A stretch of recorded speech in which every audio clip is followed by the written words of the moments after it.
Matutuwa kayo sa kwento sa likod ng picture na ito, kung saan ay isa sa mga one in a million moment caught on cam.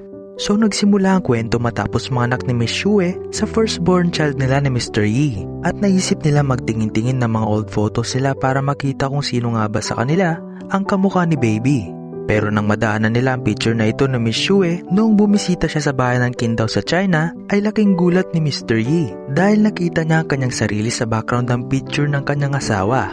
At sa time ding yun ay kinukuhanan din ng picture si Mr. Yi, at ito ang picture na iyon.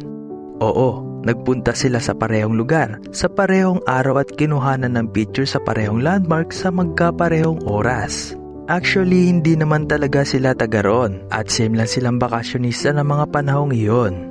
Alam nyo ba na 11 years na pagitan kung kailan nakuhanan ng kanilang mga picture at kung kailan sila nagkita at nagka-developan? Kaya naman nakakatuwa lang malaman na nag-cross na pala ang landas sila nang hindi nila namamalayan. At ito pa ang nakakagulat dahil pareho lang din pala silang napilitang magpunta sa lugar dahil pinilit lang silang pareho ng kanilang mga nanay.